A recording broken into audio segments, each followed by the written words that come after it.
than 40% of representatives who have an academic degree, and less than 30% who have a law degree. In the case of the newcomers, these numbers are even lower. What that shows to me is, for the working of the parliament, the professional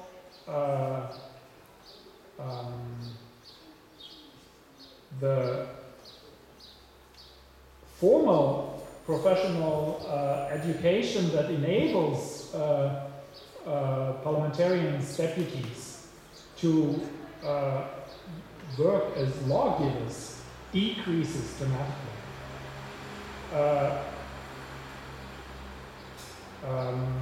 Something that has happened in 1867, that basically the parliament and its constitutional committee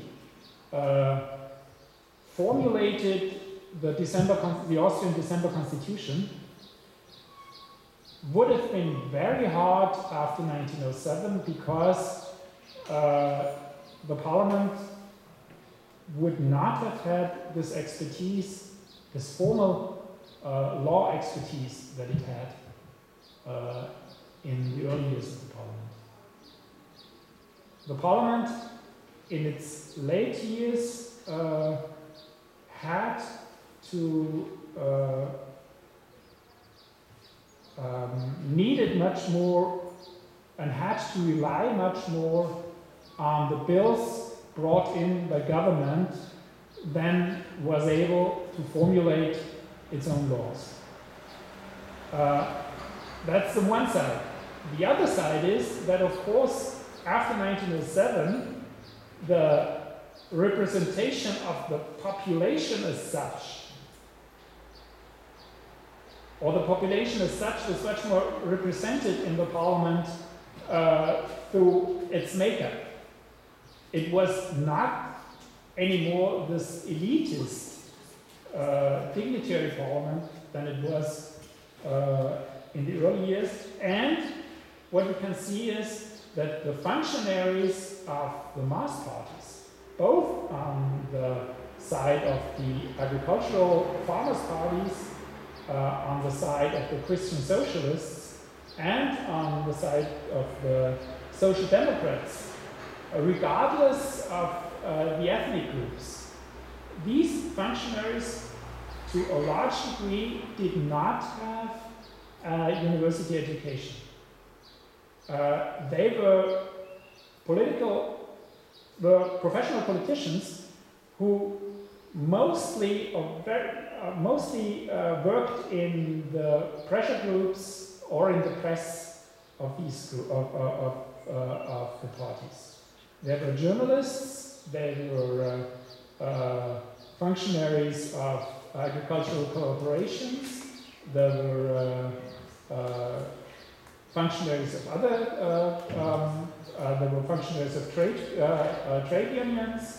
There were functionaries of healthcare institutions and these kinds of things. So the makeup of the parliament changed over time, and rather radically after 1907. These are the conclusions that I have so far. I hope that, or some of them, I hope that over the next 2 years I will be able to put that together into a real collective biography of the parliament. And I think that I'm about at the end of my time. And just one more thing, the database as it exists now will be included in the next year or two into the digital resources repository of our institute. And then it will be available first internally for other projects of our institute, and later on it should, the plan is to open up the database for the research public as a whole over the Austrian Center for Digital Humanities of the Academy. So this is what I wanted to tell you, and I hope it didn't bore you too much. Thank you.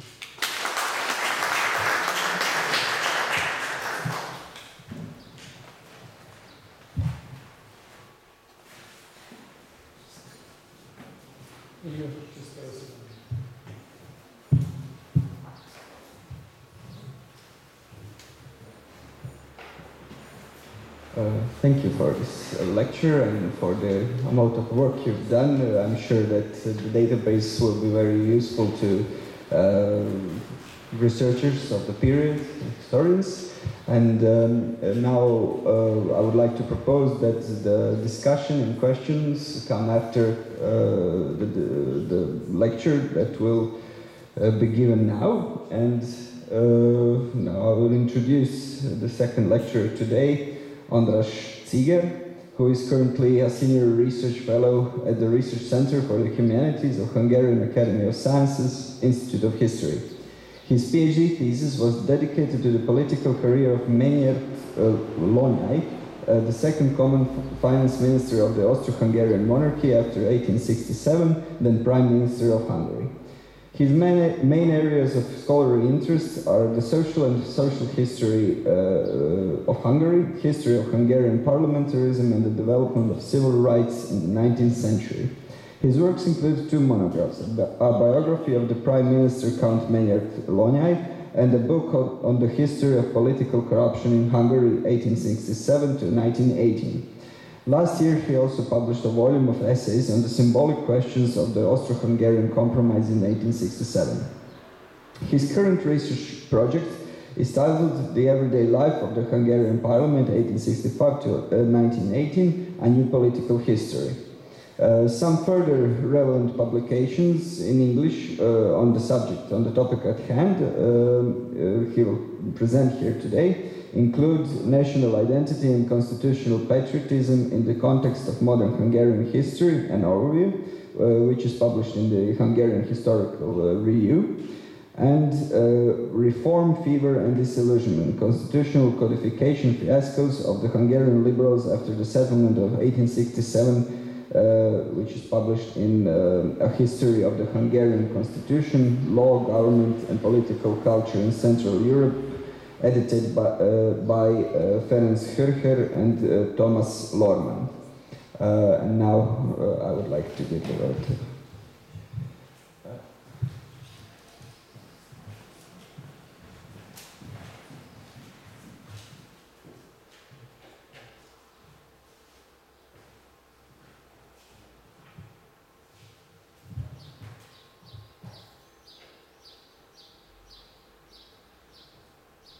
Okay, thank you very much for your invitation, and I'm glad to be here again in this historical hall. I'm not a sophisticated speaker, an eloquent speaker, so I'm reading my presentation, but I prepared an awesome PPT against the boredom. Please, let's start. Since the 16th century, the Hungarian history had been described as the persistent political dialogue with the foreign Habsburg rulers and the parliamentary negotiations between the king and the estates, so-called Tractatus Dietalis, resulted a limited autonomy in domestic politics, which at the same time formed an obstacle to the incorporating aspiration of Habsburg absolutism as well. The forum of this permanent bargaining was the Diet, and the lawmaking was a joint right of the monarch and the estates.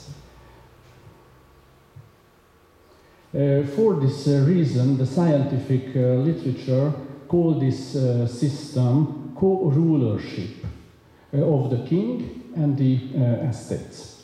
It's worth noting that Montesquieu visited the Hungarian Diet in Pressburg, and the philosopher in his famous book, The Spirit of Laws, praised the Hungarian estates and the working of co-rulership.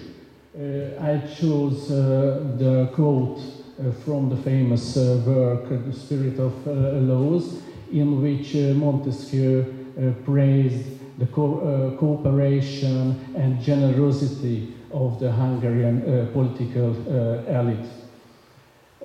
On the left side on the slide, you can see a painting which depicted the working of the glorious co-rulership between the Hungarian estates and Maria Theresa, but in Pressburg in 1941. But of course, this is a semi-fictional picture, because the later king, Joseph II, wasn't there in this meeting. But of course, the painter wanted to remain the Hungarian elite and the later king to this working of co-rulership. We know that the headed king refused this method of politicizing end of the 18th century, of course. And the system also works on diet when Queen Maria Theresa asked for the estate's help against her enemies in the War of the Austrian Succession. Thanks to the enduring defense of the country's rights, Hungary's constitution may have been the most effective in Central and Eastern Europe after the partition of Poland, writes in his book László Péter, the Hungarian historian. In the parliamentary debates, the estates often referred to the ancient constitution, which meant not only codified laws, but also customs, conventions, and feudal privileges. This unwritten constitution usually was differently interpreted by the king and his party and by the Hungarian estates. The actual content of the flexible constitution was determined by given power relations. It's true that the Hungarian Diet was not convoked for decades, and its authority was very limited, but a strong consciousness based on the ancient constitutionalism lived in the elite's mind, and this tradition deeply embedded in the Hungarian political culture. I chose two examples of this deeply embedded constitutional consciousness from the building from Hungarian parliament. The first fresco depicted the same scheme without Joseph correctly, and above you can see a grand ornamental dish with the same scene from the Hungarian history, which is found in the the Museum of the Hungarian Parliament. This dish was made some year before the next compromise in 1860s. The maker have to remind again this co-rulership to the Hungarian elite before the Ausgleich. According to this theory, existed an ancient legal and political system of customs handed down by generations, which would outline the 1,000-year-old organically and continuously developing unwritten constitution of Hungary. That is why the scenario of the compromise in 1867 when the Hungarian parliament began with Franz Joseph wasn't extraordinary in our political culture. The constitutional law became the Hungarian political elite's common language. I quote Francis Joseph, "The Hungarian nation is increasingly a lawyer nation to such an extent that every day I'm more and more astonished, and the Hungarians examine every political question inclusively from legal aspect," complained Francis Joseph to the English ambassador 1 year before the compromise. According to the self-image, the nation and the state-building Hungarians are characterized through its permanent struggle for independence by weapons in the battlefields and by laws and customs in the parliament or municipalities. The legal argumentation was typical in the public and private life too. In the 19th century, Hungarians like associating their national character with the term nation of lawyers in novels, poems, pamphlets, and articles. Namely, the Hungarians have an instinctive sense of legal matters according to this stereotype. We are talking about such a political tradition that has an impact even in today's mentality, as many characteristics of the modern political culture can be derived from the politicizing of the estates in the past, writes István Szijjártó in his monograph on the Hungarian Diet in the 18th century. Some scholars state that the Hungarian roundtable talks and the scenario of the regime change in 1989 goes back to this political tradition.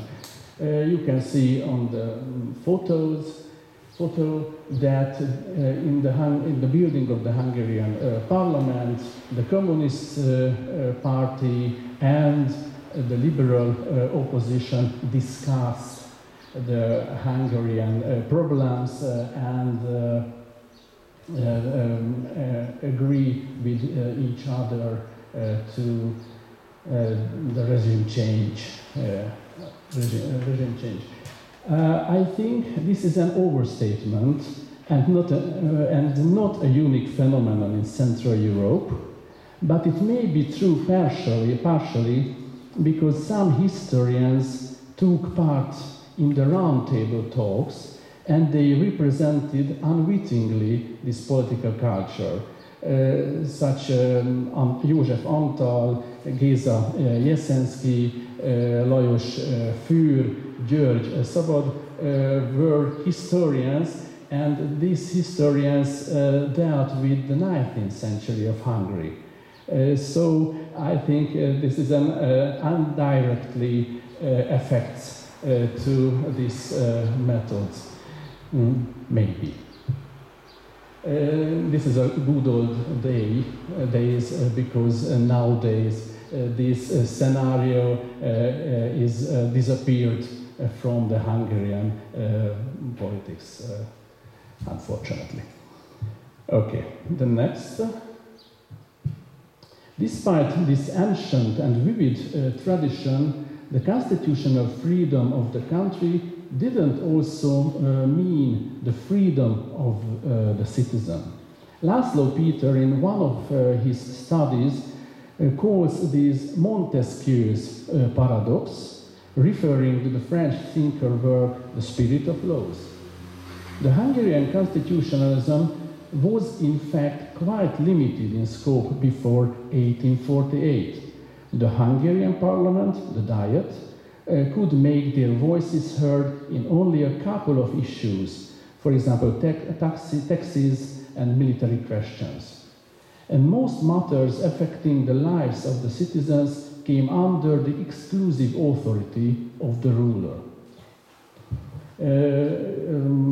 I chose a quote from László Péter's article and a quote from The Spirit of Laws, in which you can see the main thesis of these articles.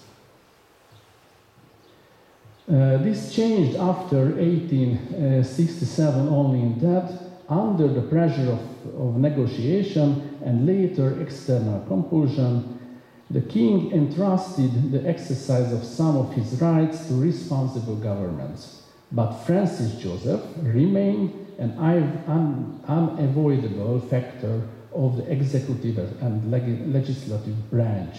See his exclusive right to command the army and his wide power of appointment of civil servants, and he had right to preliminary royal assent to every bill which the government wanted to submit in the parliament. Only a handful of laws extended the liberty of the citizens with general validity and in a declarative manner. The later laws granted additional rights to certain groups of the citizens only on ad hoc basis and to a limited degree. For example, on the religious freedom or the nationality rights. The Hungarian and the region's legal order was not on the side of the citizen, but instead secured more freedom for the state and protection against its own citizens' disorder. According to Peter, in Western Europe the state could do only what the law permitted, while on the eastern side of the Rhine only a few protective acts limited the omnipotence of the state. But nor did the state scope for action have an identical extent everywhere in his region.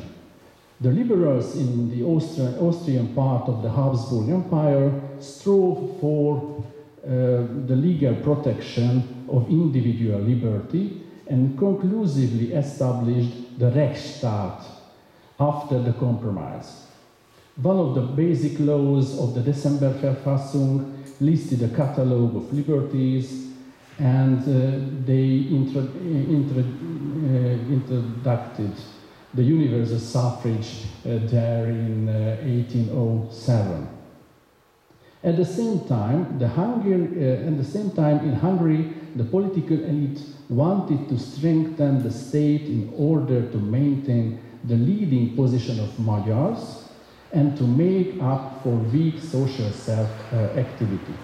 The Hungarian governments regulated questions affecting fundamental rights at best in decrees, governmental decrees, not laws, just in decrees that could be amended at any time, and they could avoid the embarrassing parliamentary debates.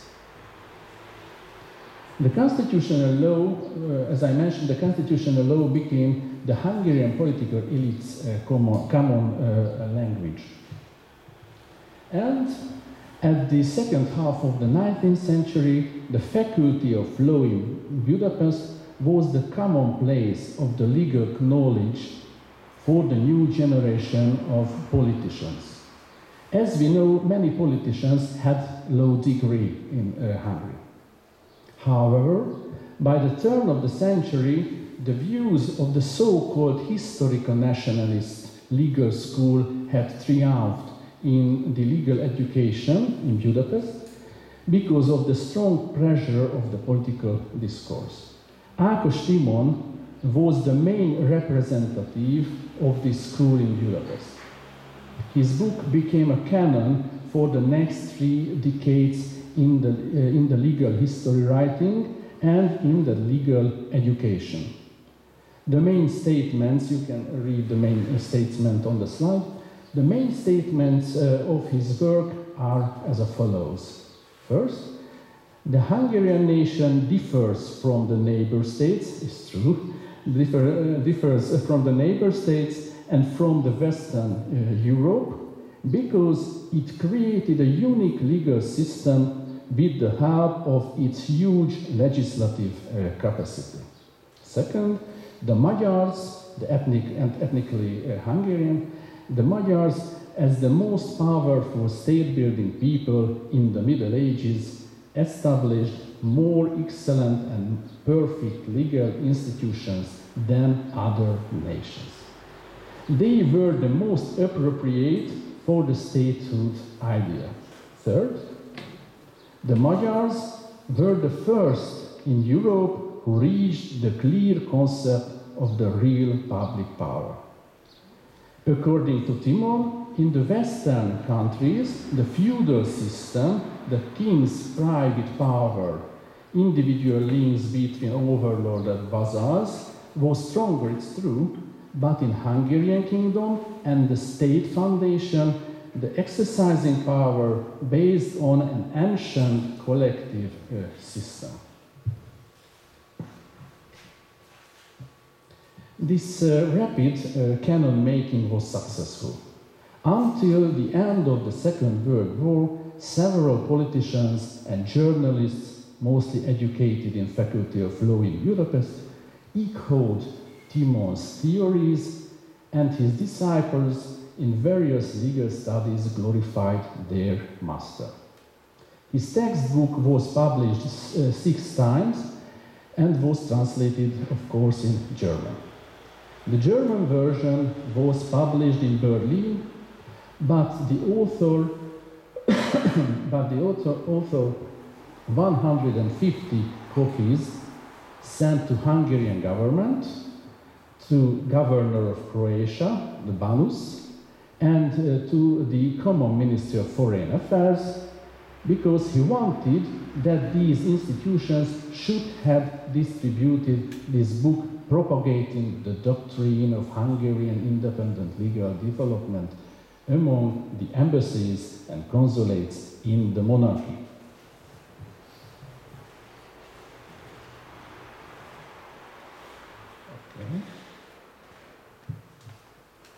Timon formulated his theories mostly in connection with those periods which are the most confused and unclear in the Hungarian history, like migration period, the Hungarian conquest, and the ending of the Arpad age.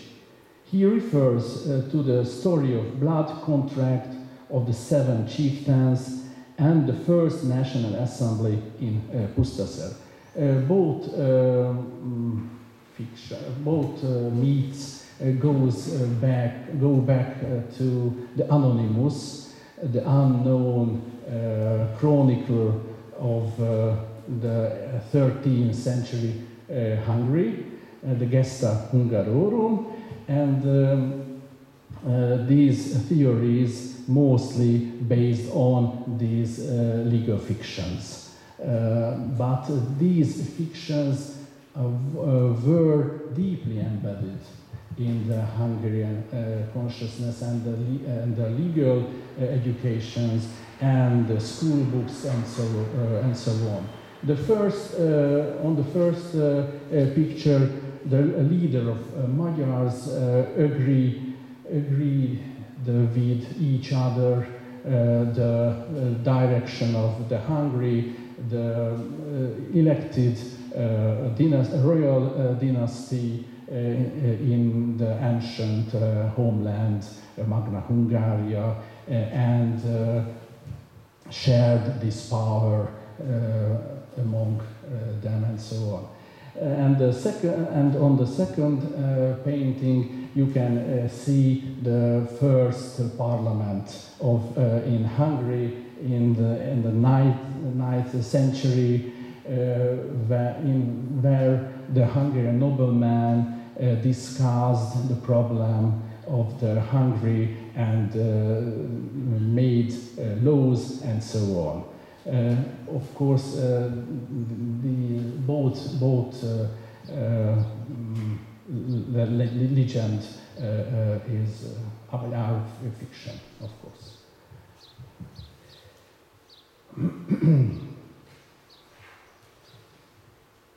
The nationalization of the knowledge took place in constitutional law, and the political thinking gave up the following European norms.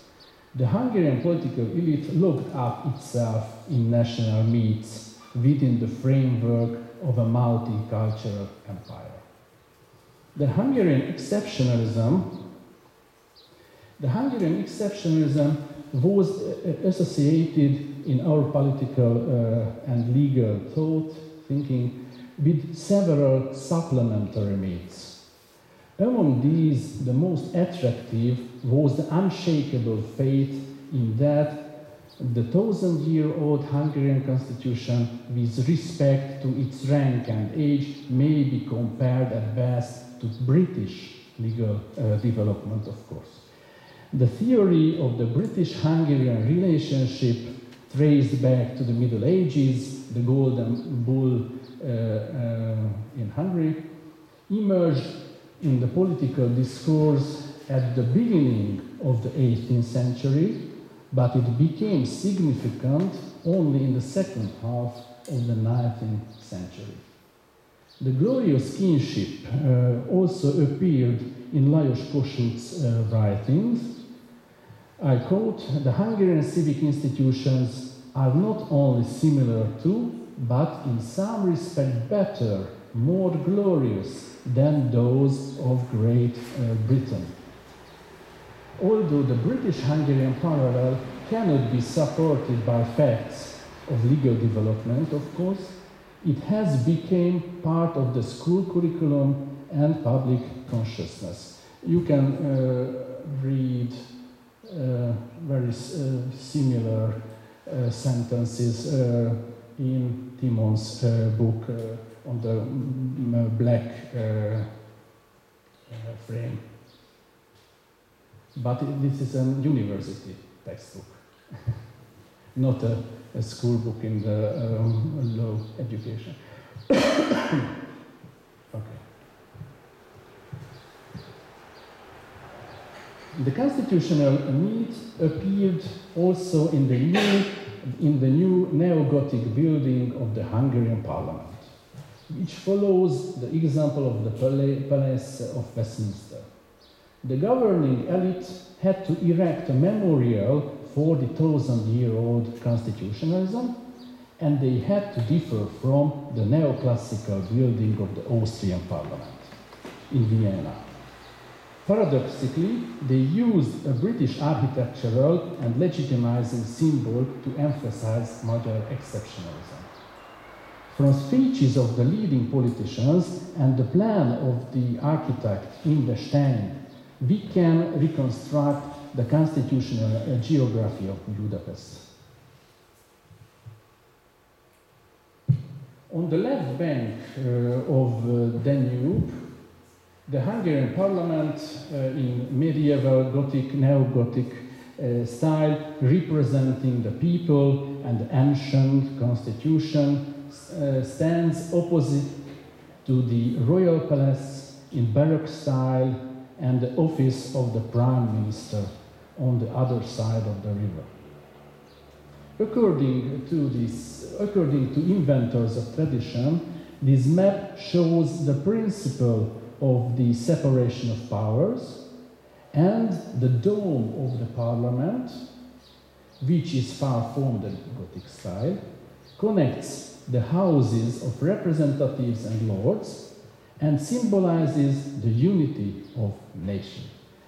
The splendid interiors and the copious ornaments and frescoes and the famous Hungarian ruler statues reminded the politicians and visitors of the glorious past and the old statehood in every moment. However, by the time the neo-Gothic temple of the parliament was built and the cult of the constitutionalism has expanded, its real meaning became dubious. The parliamentarism real meaning became dubious. Just think of the incidents in which the opposition MPs broke the equipment of the new assembly room in the House of Representatives to protest against the violation of standing orders in 1904. Another time, the Speaker of the House drove the turbulent politicians off by the armed parliamentary guards, but the furious MP shot the Speaker István Tisza 3 times in 1912. You can see this action in an Italian magazine in color. Both sides of the political life justified his actions with the restoration of the real parliamentarism. It seems to me that during the 5 decades of the dualist regime, the legal sciences with various constitutional means replaced the functions of the legitimizing symbols of the unpopular and laboriously working political system. These myths of the constitutional law, with their well-narrated stories, created a glorious past of the nation, so both the opposition and the governing party could accept these theories, although partly for different reasons. The myth of the 1,000-year-old constitutionalism and the independent legal development became a definitive mode of discourse. The constitutional law promoted the primacy of statehood in Central Europe, emphasizing the idea of Magyar supremacy in a multinational country. And it were seemingly adequate to feed the popular nationalism. By the beginning of the 20th century, the minimal political cooperation and moral consensus had disappeared from the Hungarian parliament. The parliamentary scandals brought the fundamental values of constitutionalism and of the political system to a crisis. But at the same time, the constitutional law was also a tool in the opposition's hands in the public debates. They tried to reinterpret permanently the original meaning of the compromise under the impact of their current political aims. For example, at the turn of the century, the opposition called in question the royal prerogatives with respect to the army. The opposition read the model of parliamentary governance into the construction of constitutional monarchy. But to tell the truth, the Hungarian political elite with this tactic could achieve partial symbolic results, for example, in the question of the independent royal household and in the state representation. Although after the compromise, the Hungarian parliamentarism, indeed to follow the English model, soon left its ideal course of the development. On account of the solid constitutional fault line, the compromise caused deep and lasting cleavage in the Hungarian politics. The parliamentary rotation of parties in government was unable to develop. And Francis Joseph would not completely accept the principle of the king in parliament, see his reserved rights, and neither did the new checks and balances of government power come into being in the Hungarian political system, such as a constitutional court, democratized upper house, or referendum or universal suffrage, and so on. It's worth noting that Francis Joseph actually rejected the model of the parliamentary monarchy and its ceremony, so he refused to enter the House of the Parliament to hold his throne speech. The representatives had to go up to the royal palace at the opening of the new parliament. If I know correctly, the king had never gone into this building after it was finished, into the House of Parliament. Francis Joseph denied the values of the 1848 and condemned the memory of the Hungarian Revolution. His attitudes did not really change during his long reign. He had great difficulties in adapting to the functioning of parliamentarism. I quote, you can read the quote, "The parliamentarism is not and cannot be an optimal institution, but is a safety valve in the sense that the people feel they are represented," wrote in his private letter. According to one of his marginalia, he did not regard himself a parliamentary ruler, but respected the letter of law, even if he did not always agree with its spirit. With regard to these factors, according to some researchers, the Hungarian political system after the compromise was not a parliamentary monarchy of the Western time, and therefore can be called at best pseudo-parliamentarism. See book of Zoltán Szente. László Péter also claims in his book that parliamentary government in the Western sense did not function in Hungary, but he emphasizes that the parliament was the true center of the political life, which for all its defects and specialties was spreading the language and spirit of Western European politicizing. Thank you very much.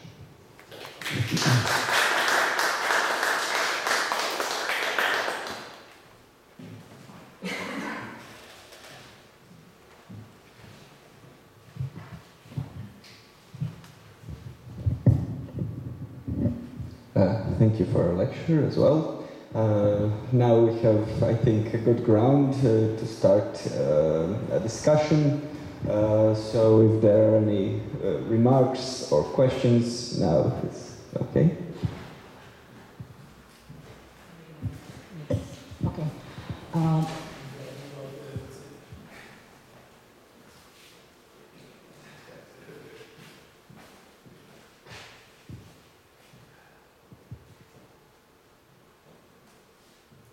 Well, thank you, both of you, for the very lovely the presentations.